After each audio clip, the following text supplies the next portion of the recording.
Abre tu Biblia, por favor, capítulo 2, verso 1 al 20 del Evangelio de Lucas. Capítulo 1, verso 1 al 20, capítulo 2, perdón.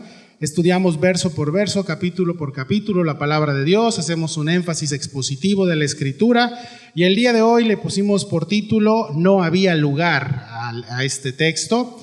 Lo hemos estudiado como 2 o 3 veces, si no me equivoco, sobre todo en días navideños, ¿no? Así que imagínate que es Navidad con el calor de verano. Entonces, es Navidad el día de hoy, así que gloria a Dios. Diario siempre es Navidad porque siempre Jesús está con nosotros. Entonces, vamos a leer la palabra de Dios y nos ponemos en manos del Señor. Dice la Escritura: aconteció en aquellos días que se promulgó un edicto de parte de Augusto César que todo el mundo fuese empadronado. Este primer censo se hizo siendo Cirenio gobernador de Siria, e iban todos para ser empadronados, cada uno a su ciudad.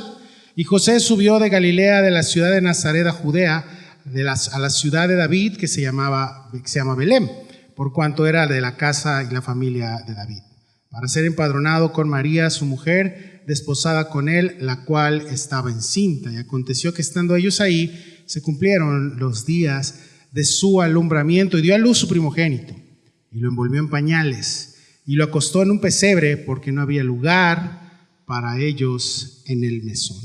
Damos gracias, Padre Santo, por este día, por esta mañana. Nos ponemos en tus manos, Señor. Toma el control de esta reunión, haz a un lado toda distracción, Señor, que podamos tener. Ayúdanos, Señor, a que no se vaya la luz como la semana pasada. Permítenos, Padre, a terminar este estudio, a poder estudiar, Señor, y pues no sé, tal vez caminar la milla extra contigo, tal vez pasando ligero calor, Señor.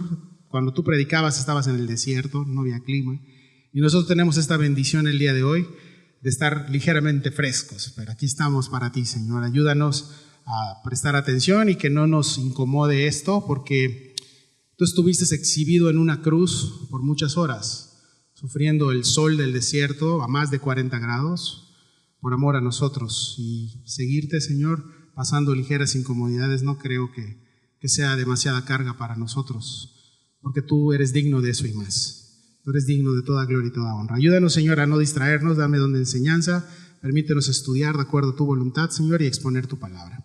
Te damos gracias en el nombre de Cristo Jesús. Amén. Bueno, le hemos puesto por título No había lugar, y la semana pasada estuvimos estudiando el nacimiento de Juan el Bautista. Juan el Bautista, ya hemos visto, es primo hermano del Señor Jesús, y la función de Juan el Bautista era muy importante para el tema de redención, de salvación. Juan el Bautista iba a venir a preparar el camino del Señor. El Señor iba a venir a este mundo y necesitaba que alguien abriera esta brecha. Era una función ruda.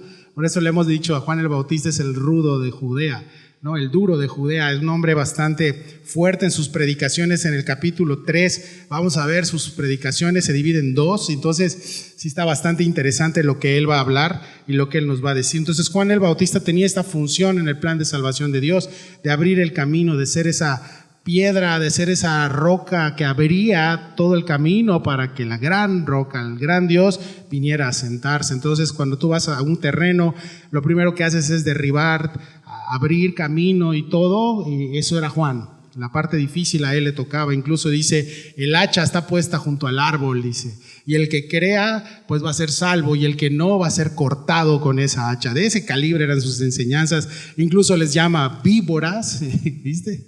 Entonces es fuerte, y tenía que ser así para despertar a un pueblo que se encontraba en una oscuridad espiritual, en un pueblo que se encontraba en una oscuridad socioeconómica, política también, había corrupción en todos lados, y tenía que ser esto. Entonces Juan el Bautista fue este gran instrumento de Dios. Interesante, aparece en los 4 evangelios. Ahora, Juan el Bautista también es llamado por el mismo Jesús como el más grande hombre que ha nacido de mujer, por ser el menor. Dice, Juan el Bautista es necesario que yo mengüe, pero que él crezca. Pudo haber sido tentado a decir, yo soy el Mesías, a mí tienen que seguirme, pero no lo hizo porque él sabía cuál era su función. Sus papás, tanto Elizabeth como Zacarías, sabían de qué se trataba él por un anuncio que Dios le había dado. Juan se iba a encargar de abrir este camino a este ministerio del Señor Jesús que duró 3 años. Y Jesús no tuvo una mega iglesia de 2,000, 3,000 personas. Me da mucha risa estos pseudopastores que ahorita dicen, mi iglesia de miles, de 2,000. Bro, Jesús tuvo 12 discípulos y uno lo traicionó, otro lo negó y la iglesia sigue vigente. Porque no se trata de la cantidad, sino de quién hablan en esas iglesias, sino de quién es el centro de esa iglesia. Y el centro es Cristo. ¿Sí? No estamos por números. ¿De qué nos sirve una iglesia muy extensa si no tiene profundidad bíblica? Si no está arraigada en el Señor, en la roca que es Cristo. Y observamos esto, ¿no? Como igual en Juan el Bautista vimos la vital importancia de sus padres en el sometimiento a Dios para que Dios hiciera su obra y para que Dios los usara. Una familia que fue usada por Dios, tanto por su mamá, por su papá, así como Juan. Y hoy veremos el cumplimiento de los tiempos. Cómo ya el tan anhelado Mesías, nuestro Señor y Salvador Jesús, iba a nacer. Y al muy puro estilo de Lucas, ¿recuerdas? El escritor de este evangelio es Lucas, un doctor, un médico que nunca conoció a Jesús físicamente, pero investigó quién era Cristo, estuvo analizando los libros. Y hoy vamos a ver, si te gusta mucho el tema de historia y el tema de documentos fidedignos, lo vamos a ver el día de hoy. En esta época hubieron censos, los cuales al día de hoy se pueden consultar increíblemente, porque hay personas que dicen, ¿quién sabe si vivió Jesús? No, bro, sí vivió. ¿Quién sabe si existió? Claro. Pues entonces, ¿en qué año vives? 2000, ¿qué estamos? 2025, ¿verdad? 2025, después de... ándele, pues, entonces se dividieron las eras, pero eso lo puso el hombre. Bueno, está bien, pues. Entonces ponle después de tú, entonces, ¿no? Para que ya no digas nada. Entonces vamos a ver estos datos increíbles socioeconómicos de esta época que al día de hoy son comprobables, por supuesto, y es ahí donde incluso el más necio de los ateos, agnósticos y drogadictos, como le quieres llamar, puede decirte el día de hoy, sí existió un tal Cristo. Sí existió, pero no es Dios. Ok, eso es otro cantar. Y la Biblia también habla y enseña de eso. Amén. Le damos gracias a Dios porque tú y yo hemos creído por obra del Espíritu Santo que Jesucristo es el Rey de Reyes y Señor de Señores. Amén. Entonces fíjate que dice el verso 1 al verso 3. Aconteció en aquellos días que se promulgó un edicto de parte de Augusto César que todo el mundo fuese empadronado. Este primer censo se hizo siendo Cirenio gobernador de Siria. E iban todos para ser empadronados, cada uno a su ciudad. Y me encanta, te dije Lucas, porque te da estos datos que tú puedes investigar. Dice que promulgó un edicto de parte de Augusto César, que todo el mundo fuese empadronado. Augusto César era el César. Acuérdate que César era un cargo político, así como Herodes, eran cargos políticos. César era, pues ahora sí, el jefe de todo el imperio romano, sí, en películas lo has visto. Entonces recordamos que César era la máxima autoridad del imperio romano, por ende de los judíos, porque los judíos, para no variar, cada vez que abrimos la Biblia y vemos cuánto tiempo fueron libres, pues muy poco tiempo, porque el pecado los llevó a ser esclavos nuevamente de alguien, y aquí el pecado los está llevando a ser esclavos del imperio romano, y estaban bajo el yugo del imperio de Roma y tenían que hacer lo que Roma les dijera. Ahora, el imperio romano se hacían censos periódicos con el doble objetivo de fijar los impuestos y de descubrir a los que tenían que hacer servicio militar obligatorio, para los que tenían ciudadanía romana. En el caso de los judíos, no, ellos no podían hacer el servicio militar. De hecho, los romanos los consideraban como inútiles para la guerra, como personas tontas, agarrar una espada o algo, y lo que hacían era únicamente hacer este censo para que se mutilaran con los impuestos, ¿no? Al día de hoy es como Hacienda, de Hacienda nadie se salva, ¿sí? El SAT, ¿no? Satanás, así le decimos a los de Hacienda, ¿no? El SAT, Satanás. Entonces de ellos nadie se escapa, el del SAT.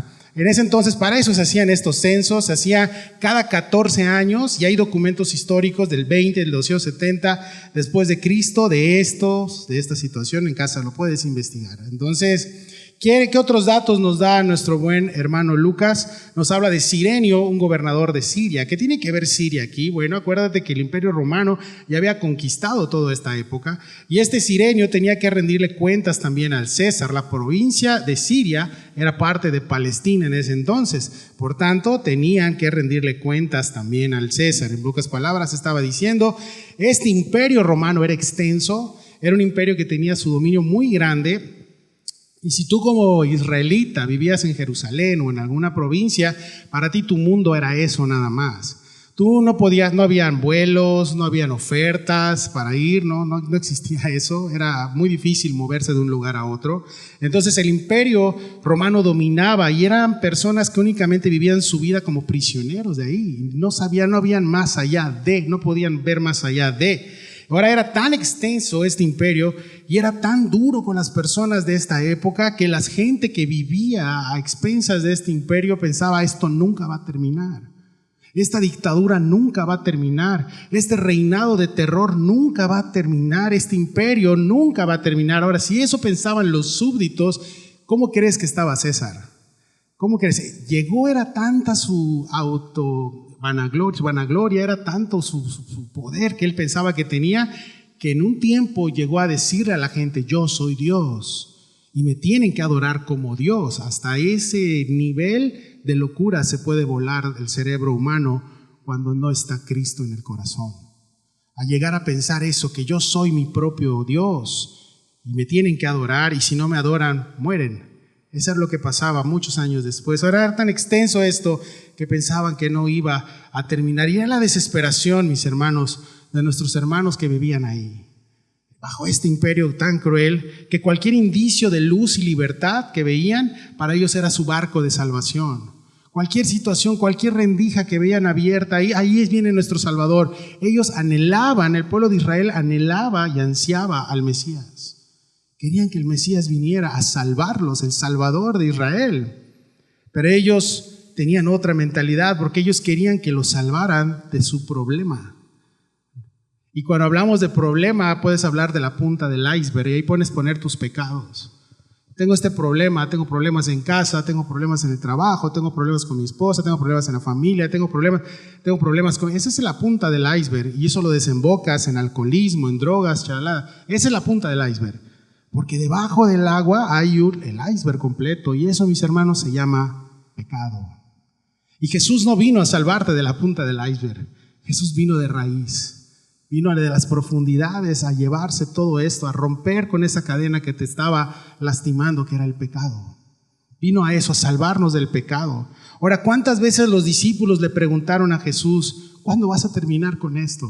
Incluso ya Cristo resucitado, en el libro de Hechos capítulo 1, le preguntan: ¿cuándo vas a regresar? Y cuando Jesús es llevado, se quedan ahí viendo todos. A lo mejor, no sé, fue a saludar al Padre y va a regresar, ya a salvarnos, porque los romanos nos siguen persiguiendo. ¿Sí? No, mis hermanos. La luz llegó al mundo y vino a iluminar este lugar lleno de tinieblas, y vino a salvarnos del pecado y de la muerte eterna. Jesús no vino a resolver tus problemas. Jesús no vino a resolver tu vida. Jesús vino a salvar tu vida. Jesús vino a salvar tu alma, ¿sí? Y de ahí, por ende, viene lo demás. Y es aquí donde la luz llega al mundo. Y la luz vino, y su nombre era Jesús. Y no vino a liberarnos de la opresión de los romanos o de lo que esté de este lado. Él vino a liberarnos de algo más profundo, que se llama el pecado. Existen personas, hace ratito te hablé de los preciosos. Cuando diga yo preciosos, te he hablado de los presos, nuestros amados hermanos de la cárcel. Esta semana estuvo bastante interesante. El martes tuvimos de 9 a 11 el culto normal, y de 2 a 3 tuvimos enseñanza, un estudio bíblico que tengo con otro grupito en la cárcel, y el viernes tuvimos evangelismo. Entonces es increíble, más de 200 presos, les dimos comida, platicamos con otras iglesias, estuvimos ahí evangelizando también. Y existen personas, mis hermanos, en la cárcel, conocidos así, de abrazo y platicando con ellos, que son más libres que personas que viven afuera, que son más libres que tú. Tú eres esclavo del qué dirán, tú eres el esclavo del alcohol, tú eres esclavo de un vicio, tú eres esclavo de muchas cosas, y los presos son más libres que tú y que yo muchas veces, porque tienen a Cristo, aún estando detrás las rejas. Es increíble que uno de los prisioneros vino y me dijo: yo estoy tan tranquilo y tengo tanta paz, que el día que Dios me diga que me vaya de aquí, voy a extrañar este lugar. Porque aquí encontré al Señor, porque aquí tengo gozo, porque acá tengo paz. Y tú aquí estresándote por todo, ¿no? Ahí te lo pongo nada más. Eres esclavo del que dirán, de tu vanidad, y no tienes paz. Y gastas en psicólogos y todo, y no tienes paz. Y ellos allá adentro, pregúntale quién es su psicólogo. Es Jesús, su Señor, y no necesita nada más. Y he sido testigo de eso, de gente en la cárcel más libre que personas. ¿Por qué? Porque en un lugar oscuro es donde un pequeño haz de luz ilumina increíble. Y una fuente de luz en un lugar oscuro ilumina toda la sala. Y esa luz, amados hermanos, es Cristo Jesús. Es Jesús. Sí. Ahora, el Imperio Romano se creía como que lo que no podía ser invencible, ¿no? Y cantamos hace rato, Dios invencible. Nuestro Dios es invencible, amén. El Imperio Romano no, ya cayó. De hecho, nos reímos ahorita, ¿no? Se veían ridículos con su sombrero de cepillito y todo, ¿no? Y ellos se creen aquí, ¿no? Se creían aquí los más altos, los dioses y todo. Y no fue al tiempo de los hombres su caída. Los discípulos de Jesús queremos que caiga ya el imperio ahorita, pero no fue a tu tiempo. Jesús les dijo, no les toca a ustedes saber las sazones ni los tiempos. Es a mi Padre que está en el cielo. Y te digo algo, después de que Jesús fue ascendido, la iglesia fue perseguida, 60 años aproximadamente después de Cristo, el Imperio Romano desapareció. Y fue conquistado, y se derribaron sus monumentos, y se derribó todo. Y todos fueron acabados. Todo imperio cae, todo imperio pasa. Lo único que permanece para siempre es el reino de Dios. Amén. ¿Para quién estamos trabajando el día de hoy? Esa es la pregunta. Verso 4 al 5. Y José subió de Galilea, de la ciudad de Nazaret a Judea, a la ciudad de David, que se llamaba Belén, por cuanto era de la casa y la familia de David, para ser empadronado con María su mujer, desposada con él, la cual estaba encinta. Al final del versículo 3 vemos la instrucción de este edicto. Era cada uno a su ciudad. ¿El edicto cuál era? La instrucción de los romanos era, si tú naciste en Tijuana y estás viviendo en Mérida, el calor, tienes que ir a empadronar a tu familia a Tijuana. ¿Cómo le haces? No lo sé. Tienes que ir y aquí te esperamos si no te matamos. Entonces cada persona tenía que ir a su ciudad y tú dices, ¿cuánto es de distancia de donde estaba María, José, María embarazada, acuérdate, y José? Son 128 kilómetros de distancia de Galilea a Belén. 128. Sí, no había Tuxa, no había Uber, no había nada, era caminando. Sí. Imagínate embarazada. A veces veo a las gorditas, las embarazadas en el seguro cuando salgo, donde está urgencias, ahí las tienen caminando las pobres, ¿no? Por su pancita, para que ya empiecen las contracciones. Imagínate a María, embarazada, con un hombre, su esposo, yendo ellos dos solos a cumplir con la ley, a cumplir lo que le habían dicho. ¿Sí? Ahora, Belén era la ciudad tanto de María como de José, los dos nacieron ahí. Y cuando decimos al Señor, hágase tu voluntad, o yo soy tu sierva, o yo soy tu siervo, te digo algo, Dios se toma muy en serio las cosas. No es como tú y como yo, que decimos, Dios te voy a seguir, ¿no? Hasta cantamos, contigo hasta la muerte. Y ok, y viene la prueba, y ya no, Señor, ¿no? Cambias tu canto, ¿no? ¿Sí? Cuando tú le dices al Señor, hágase tu voluntad, así en la tierra como en el cielo. Le estás diciendo a Dios, yo soy tuyo, haz conmigo lo que a ti te plazca.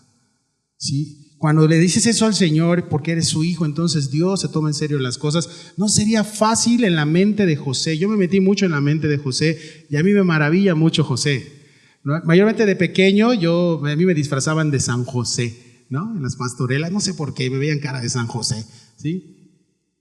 Y es interesante porque la vida de este hombre es muy complicada. No sería fácil en su mente lidiar con esta situación, tener que cumplir con la ley del gobierno, pero por sobre todo lo que Dios le había dicho. ¿Sabías que había una ley romana en este entonces que exentaba a las mujeres embarazadas de ir a empadronarse? O sea, María estaba embarazada y José le pudo haber dicho a María, amor, quédate en casa, ¿sí? No, me vas a... Imagínate, ¿sí? Ahora, no nos dice el texto cuántos meses tenía, pero sí nos dice el texto que cuando llegó a Belén, a los días dio a luz. Entonces, sácale cuentas. Si estaba a punto de dar a luz, sí. Ahora, José pudo decir, quédate y nos vemos de regreso. Y en el texto escribe Lucas, y nunca más se supo de José, ¿no? José se pudo haber ido, se pudo haber escapado. Recuerda que María no tenía buena fama. De María habían hablado muchas cosas. Dicen que se embarazó de la sombra del Altísimo, ¿sí? Acuérdate que estaban desposados, no estaban casados. El desposamiento se vive en lugares separados según la tradición judía y no hay una relación sexual todavía. pero José la intentó dejar. O sea, José tuvo dudas en su corazón y por eso dije, y aquí, esos somos los hombres. Como José, queremos cuidar, queremos proteger tanto, pero en el fondo tenemos tantas dudas que los que estamos mal somos nosotros muchas veces. Nunca más se supo de José, pudimos haber leído, pero no fue así. Los rumores en Nazaret, cuya capital era Galilea, del embarazo de María eran fuertes. Y él dudó, incluso dijo, puedo dejar a mi esposa. Y te van a proyectar Mateo 1:19, no lo estoy inventando. Y qué chismoso es el pastor, ni dijo eso José. Ahí viene que dice, Mateo 1:19, José su marido, como era justo y no quería infamarla, o sea, hablar mal de ella, ¿qué dice? Pasó por su mente. Dijo, yo no quiero este problema. Yo no quiero este problema. Está embarazada, dice ella que fue el Espíritu Santo. Bueno, lo creo, Señor, dice, ¿no? Pero no lo creo. Pero fíjate el verso 20, y pensando él en esto, he aquí un ángel del Señor le apareció en sueños y le dijo, José, hijo de David, no temas recibir a María tu mujer, porque lo que en ella es engendrado del Espíritu Santo es. Y dará a luz un hijo, y llamará su nombre Jesús, porque él salvará a su pueblo de sus pecados. Todo esto aconteció para que se cumpliese lo dicho por el Señor por medio del profeta cuando dijo, he aquí una virgen concebirá y dará a luz un hijo y llamará su nombre Manuel, que traducido es Dios con nosotros. Apunten testigos de Jehová, o muéstraselo a los testigos de Jehová esto. Y despertando José del sueño hizo como el ángel del Señor le había mandado y recibió a su mujer, pero no la conoció hasta que dio a luz a su hijo primogénito y le puso por nombre Jesús. Verso 25, si es tu Biblia, subraya no la conoció.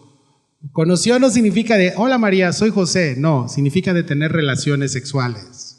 Entonces María tuvo relaciones sexuales con José después de que nació Jesús. Hizo su vida común y corriente. ¿Sí? José era un personaje, te dije, muy interesante y representa para mí un ejemplo de liderazgo como padre de familia. ¿Y por qué te digo eso? Porque un padre de familia no necesariamente tiene que dar esa cara de que, yo soy el hombre, ¿no? Y llegas a casa y tú existes, yo voy a hablar con ellos, yo voy a hacer. Cállese. Primero tenemos que estar sometidos a Dios. Primero, hombres, va para los hombres, tenemos que estar sometidos a Dios. Si no, tu voz y tu autoridad es cero en tu casa. Si tú no estás sometido a Dios, tu voz y tu autoridad es cero en tu casa. Claro, si eres cristiano, si no, esto no va para ti. Si eres cristiano, tú tienes que estar sometido a Dios. Como padre de familia, él fue acatando las órdenes a pesar de sus dudas. Y ser padre de familia es aceptar lo que Dios nos ha dicho, aunque muchas veces la duda está presente. Como suena como a canción de Jesús Adrián, aunque la duda me atormente, así, ahí está, yo no confío con la mente, sino con el corazón. ¿Sí? Y ser padre de familia es esto, Dios nos ha dado un espíritu para ser valientes, no cobardes. Pero con duda sí. Y en José podemos ver esto, que a pesar de la duda, a pesar de la situación, él siguió la voluntad de Dios. Y ese es un ejemplo de un padre. Alguien que duda, alguien que flaquea muchas veces. No alguien que quiere que sus hijos lo vean como el hombre más fuerte y poderoso, no. Alguien que ante la adversidad, que ante la tentación, que ante la protección es un león o un cachorro de león, pero ante los brazos de su Señor es un corderito así.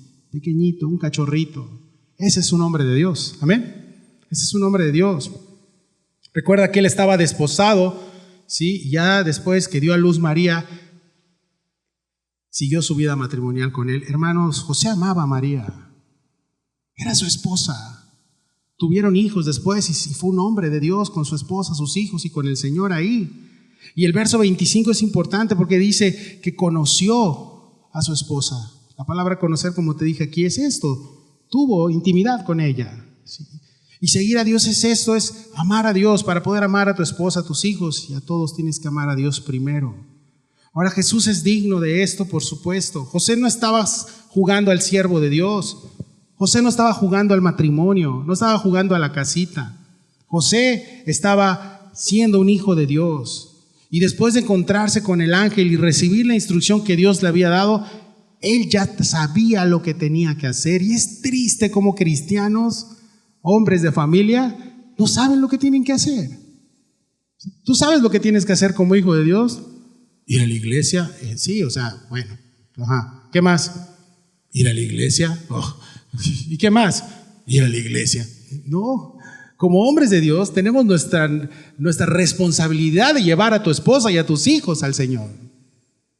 A mostrarle la Escritura, a enseñarle la Escritura, a orar por tu esposa, a orar por tus hijos. Eso es un hombre de Dios. Yo te pregunto, ¿tú sabes cuál es tu responsabilidad hoy como varón o esposa? ¿Tú sabes cuál es tu responsabilidad hoy como esposa? Sí. Eso deberemos saberlo. José sabía qué tenía que hacer y lo hizo, gracias a Dios. Amén. Versos 6 al 7. Aconteció que estando ellos ahí se cumplieron los días de su alumbramiento. Y dio a luz a su primogénito y lo envolvió en pañales y lo acostó en un pesebre porque no había lugar para ellos en el mesón. Lucas es muy práctico, ¿sí? Y me imagino que él entrevistó a María, él entrevistó también a las otras personas y le preguntó, ¿y qué hicieron? ¿Qué hiciste, María, cuando sentías las contracciones? Pues no había ni un médico cerca, ya estaban en Belén. Y claro que le preguntó, ¿cómo nació? ¿No?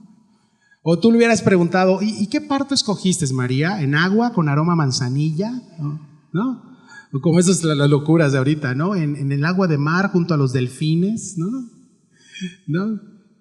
María le dice, lo envolví en pañales.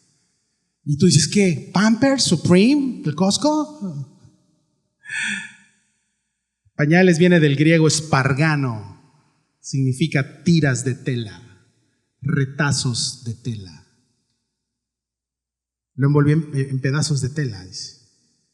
Ahí el Salvador del mundo. La mitología griega y todas estas pseudodeidades de otras sectas dicen que los dioses vienen imponentes, vienen a demandar adoración, vienen a demandar a que la gente les adore. Imponentes, ¿no? Piensa por los griegos, Poseidón y todos estos dioses romanos también. Y yo veo al Dios de dioses, al Señor de señores, usando a dos personas inexpertas, jóvenes, una con chismes encima, el otro cobarde, pero luego levantado por Dios, dando a luz a un bebé, solos, porque no había lugar en el mesón, solos. Lucas, sí, lo envolví en pedazos, le dice a Lucas, de tela, y lo acosté en un bebedero de animales. Sí. Ahorita, ¿no? Las mamás, que la cuna tengo una inclinación para que no le dé el mosco y con canciones de Chopin para que... Sí, he visto cada cosa. Lo envolví en pedazos de tela y lo acosté en un bebedero de animales, donde los animales beben, le quitamos el agua y ahí lo acostamos, y en un establo.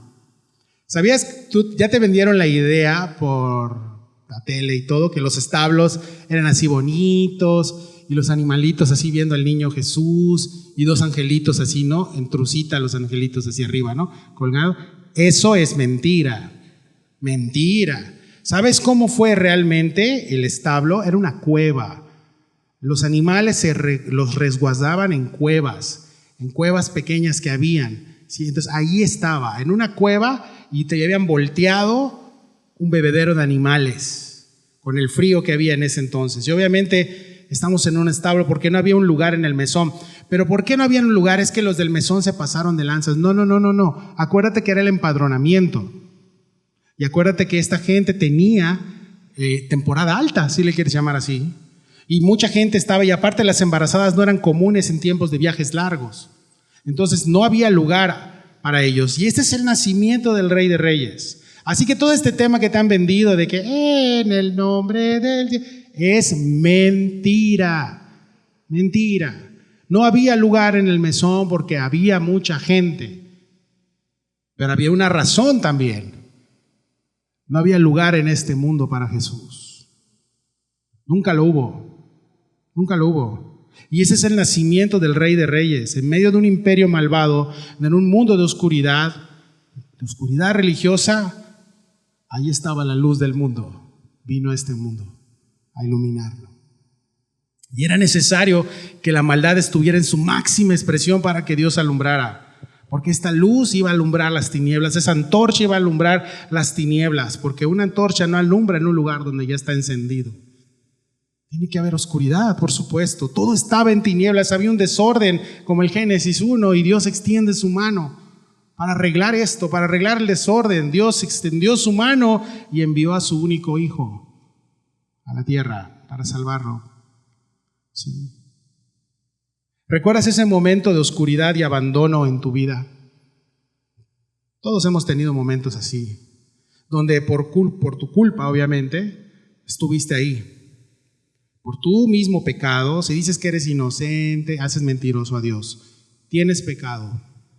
Por eso estuviste ahí. Por la consecuencia de tu pecado, pensabas que la luz de tus buenas ideas eran suficientes. Con esta, y sacas tu encendedor, ¿no? Con esta luz voy a iluminar.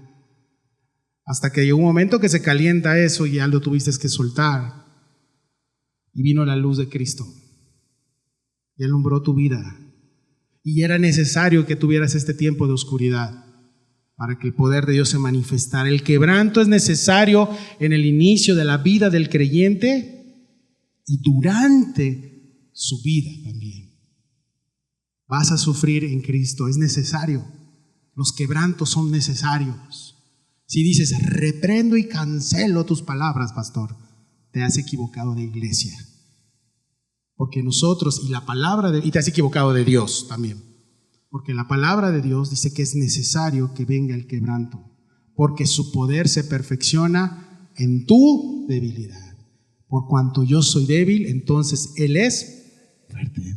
Amén. Ese es nuestro Dios. ¿Sí? Ahora en Belén, cada quien vivía su vida espiritual. Te dije, los mesones estaban en temporada alta. Ahí estaba el rey del mundo en un establo recostado con dos ahí. Dios estaba salvando el mundo en ese momento. Y tú y yo a veces estamos en nuestros rollos existenciales. Y por fuera Dios salvando almas. Y tú estás en tus ondas y en la cárcel hay gente que necesita escuchar el evangelio. Y tú estás en tus ondas, voy a hacer mis grandes construcciones y afuera hay gente que necesita escuchar. No necesita un nombre de una iglesia, necesita escuchar que tiene un Dios que le está buscando, que necesitan arrepentirse y encontrar que hay salvación en Cristo. Necesitan escuchar la cruz del evangelio. No necesitan mega iglesias, esos son negociantes y mercaderes. Necesitan escuchar el evangelio. En la cárcel, en los hospitales, en la calle. ¿Y qué hacemos nosotros? Nuestros temas, ¿no? La gente se está yendo al infierno sin escuchar el evangelio. Es tu responsabilidad, pastor. Te equivocas. Es responsabilidad de todo cristiano hablarle de Cristo al mundo. Amén. Tú y yo estamos en nuestros rollos y el Señor está salvando almas. Están los del mesón, temporada alta. Sí, ahí vienen otros viajeros, vienen 20, vienen 30 y Dios en un pesebre. El Señor sabiendo, mis hermanos, escucha esto, que no tenía lugar su hijo en un mesón. Ya lo sabía el Señor, que le iban a decir, no hay lugar. Que no había lugar en este mundo para él. La luz vino al mundo, pero los hombres amaron más las tinieblas que la luz. Dice la Escritura, ya sabía que él iba a ser rechazado y aún así decidió venir. Eso se llama amor. Eso se llama amor. ¿Sí? No había un lugar con gente que lo amara, que lo cuidara. ¿Sabes cuál era el único lugar para el Hijo de Dios en este lado del mundo? Una cruz con 3 clavos. Ese era su lugar. Ese era su lugar. Y él lo sabía. Y vino por nosotros por amor. Eso es amor, hermanos. Ese es el regalo inmerecido del cielo. La luz vino al mundo, pero nosotros amamos más las tinieblas.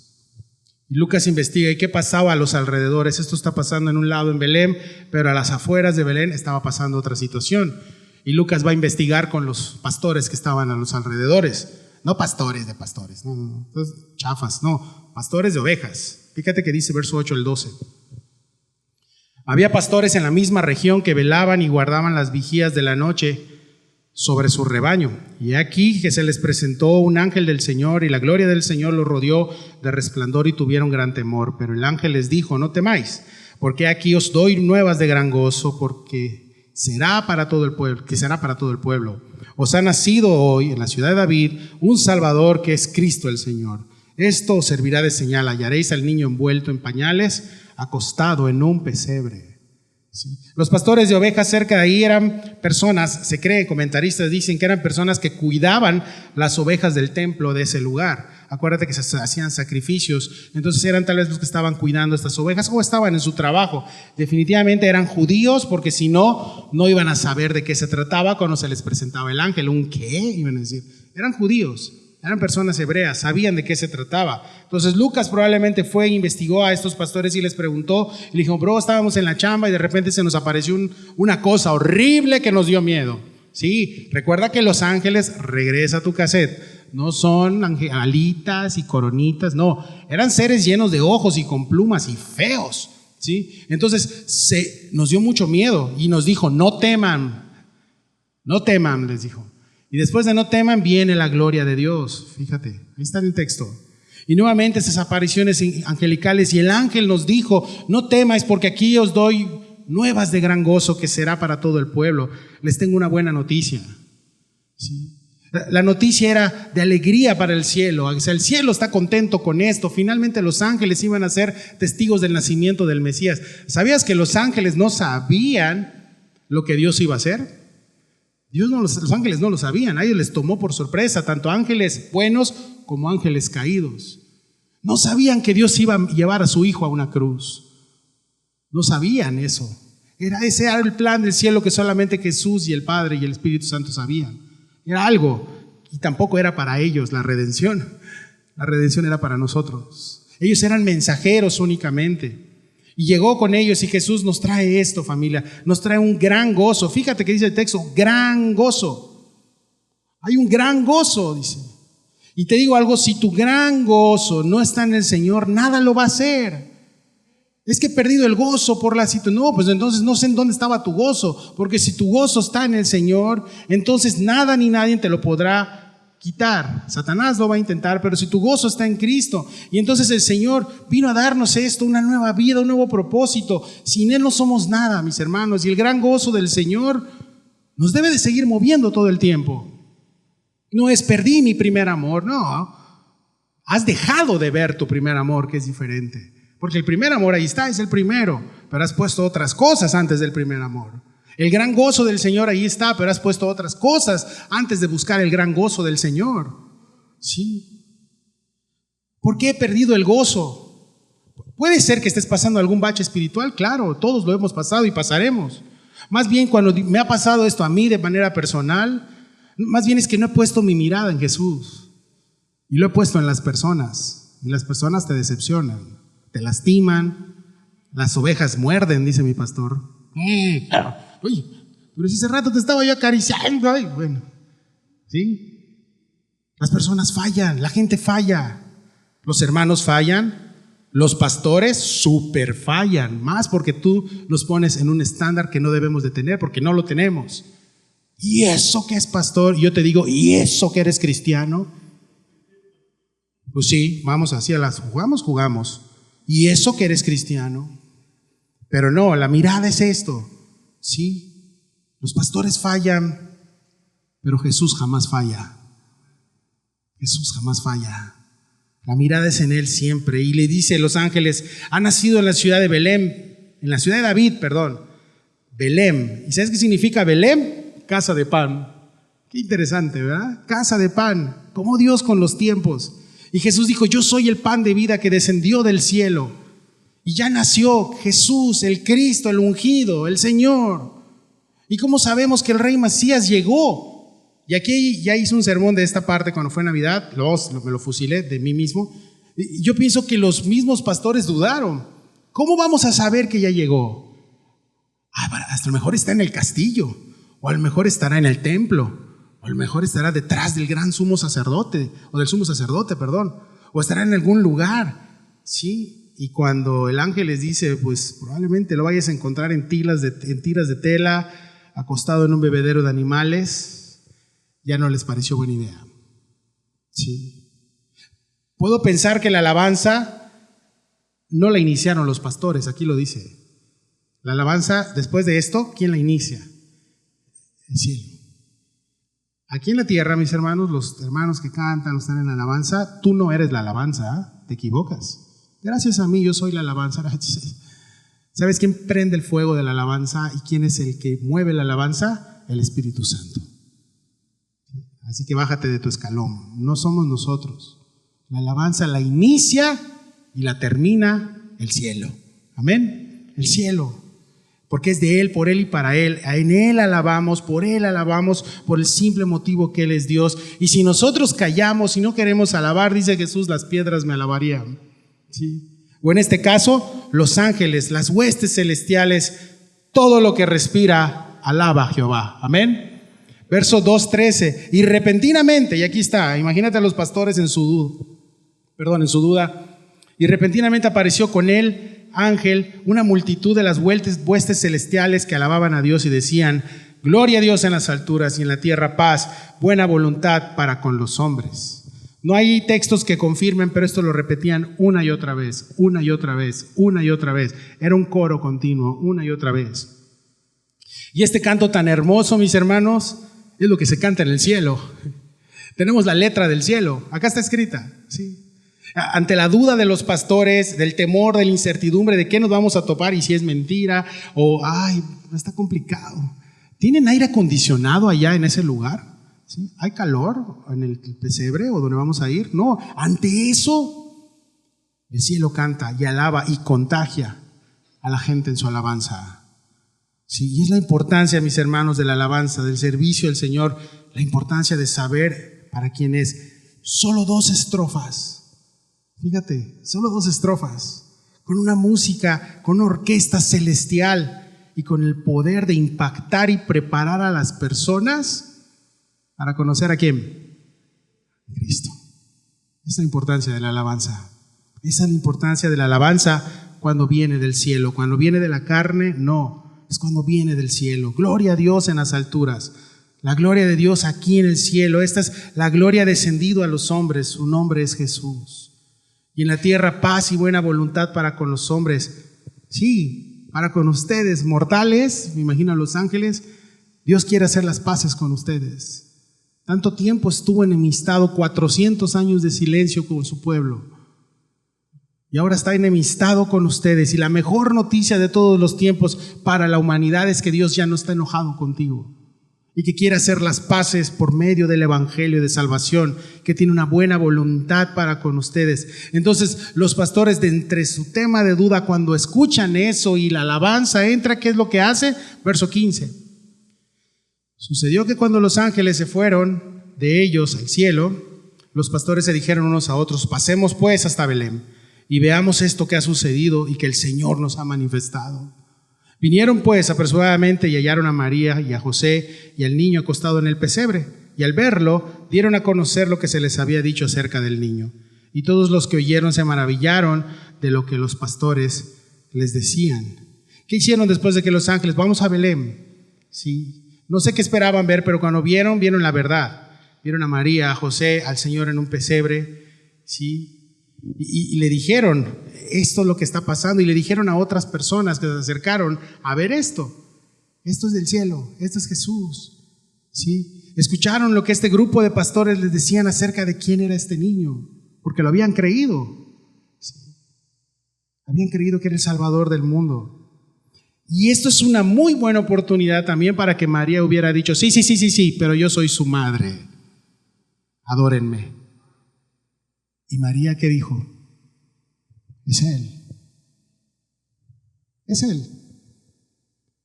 Es Él. María sabía cuál era su función en este maravilloso plan del Señor. Fíjate, verso 19. Pero María guardaba todas estas cosas, meditándolas en su corazón. Y volvieron los pastores glorificando y alabando a Dios por todas las cosas que habían oído y visto, como se les había dicho. María estaba asimilando lo ocurrido. No era algo fácil. Desde la aparición del ángel, ¿sí? Desde la primera aparición del ángel, desde los chismes en Nazaret, desde la decisión de José, vámonos. Desde la duda, desde la confirmación de José después de tener duda, desde el momento donde no le iban a dar posada, imagínate, con contracciones.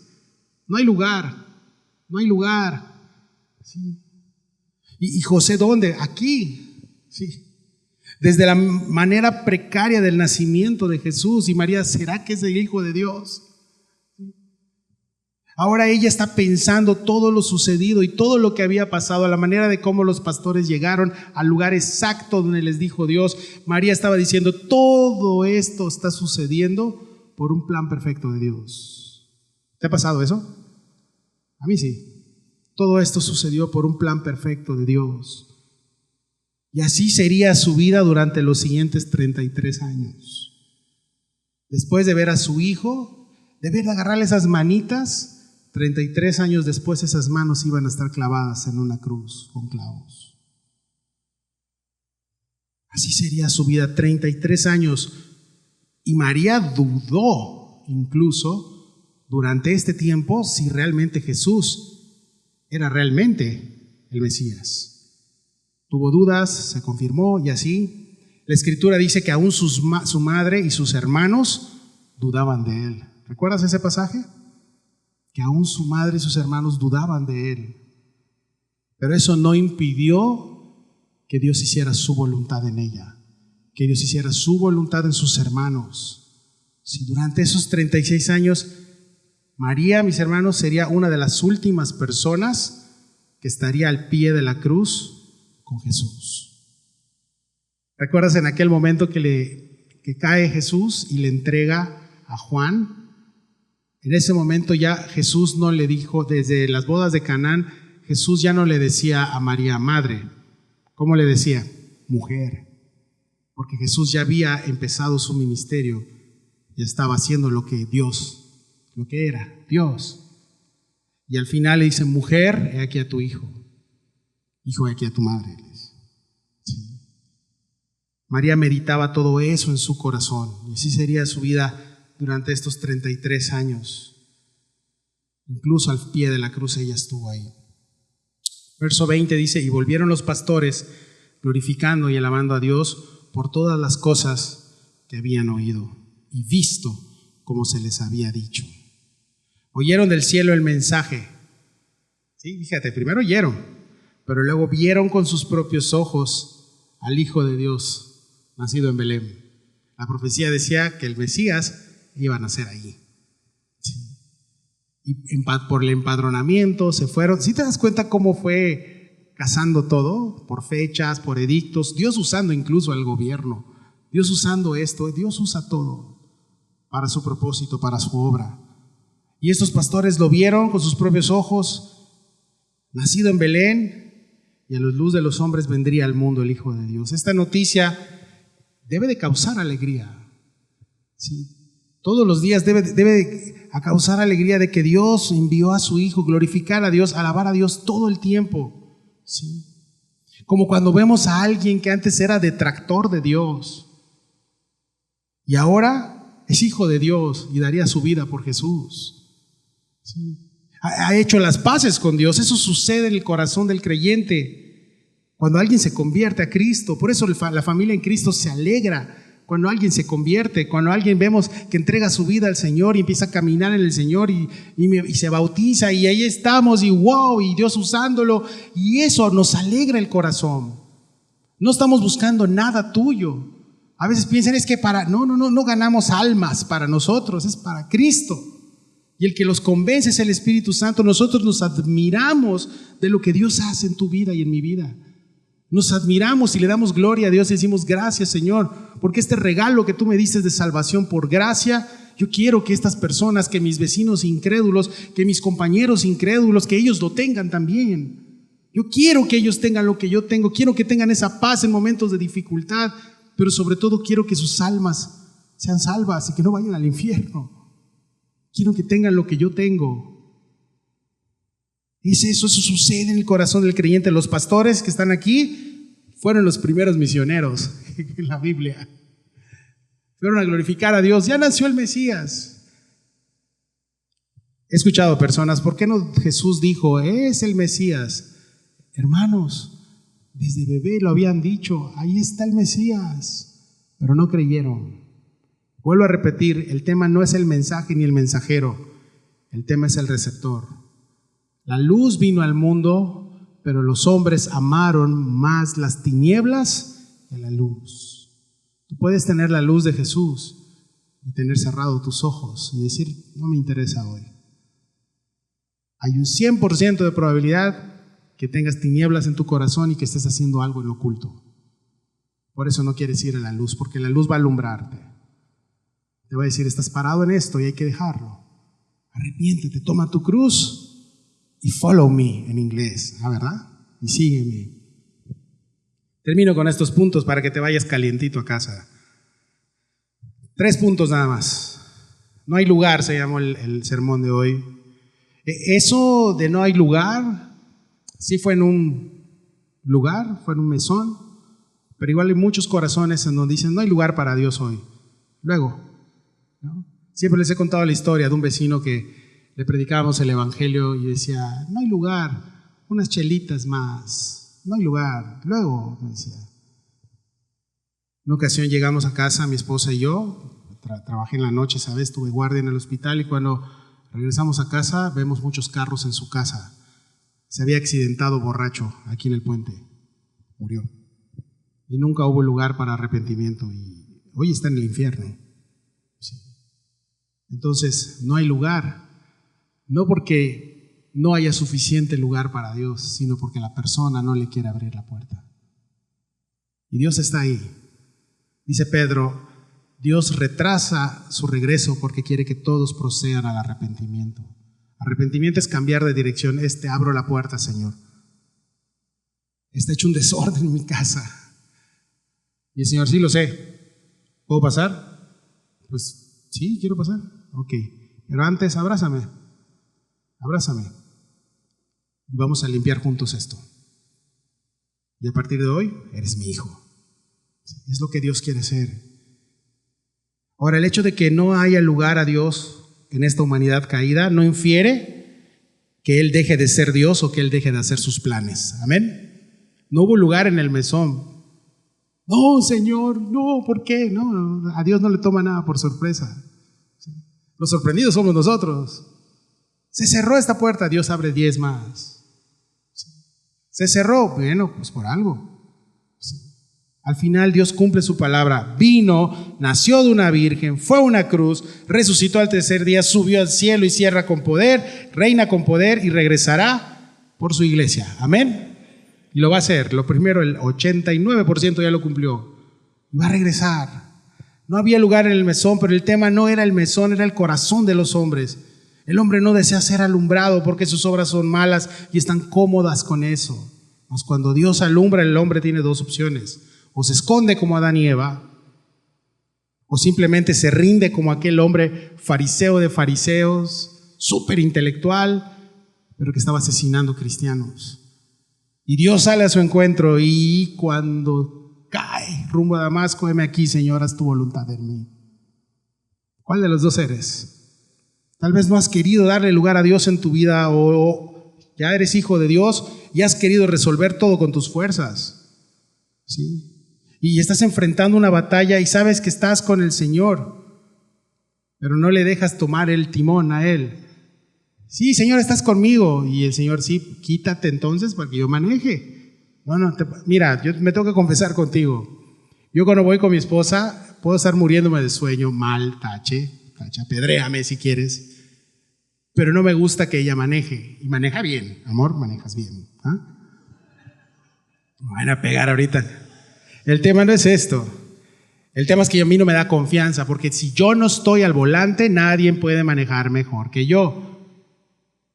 De los años que tenemos de matrimonios, el que más ha chocado, adivina quién es. Yo. Sí, sí, y con, ¿cómo se llama? Con columnas, estacionado. ¡Pah! Se me atravesó una columna. Oré por la columna y se secó, en el nombre del Señor.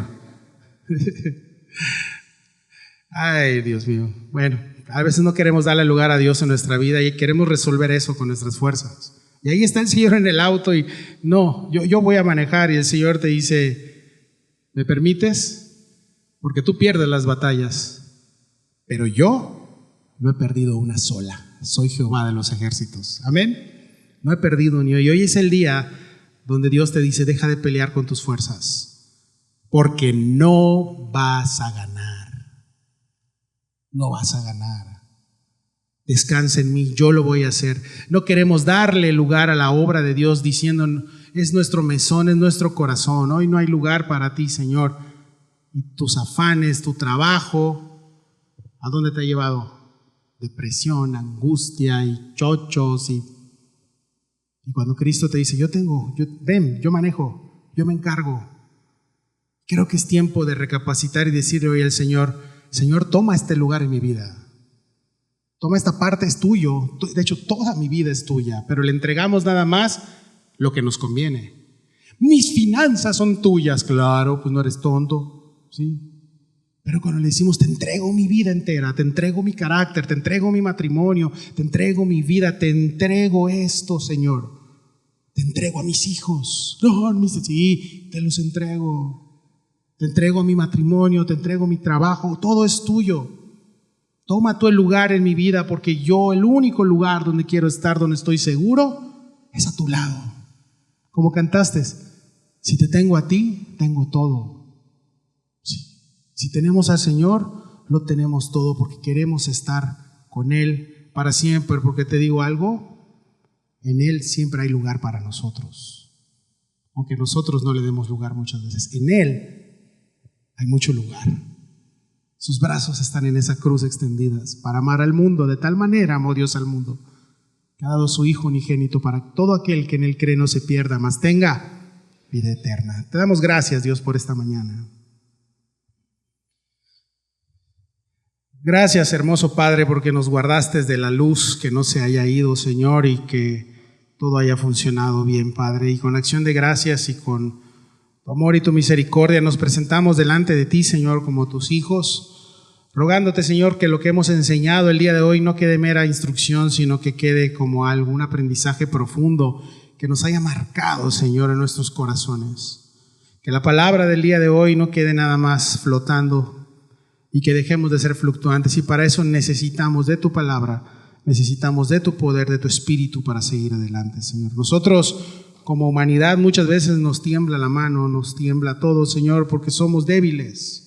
Reconocemos que somos débiles, Señor, que nos falta carácter, que nos falta muchas cosas, pero en ti tenemos todo. Y ayúdanos, Señor, a menguar cada día para que tú crezcas cada día más y más en nosotros. Te damos gracias, Señor, y nos ponemos en tus manos y te damos toda la gloria y toda la honra en el nombre de Jesús.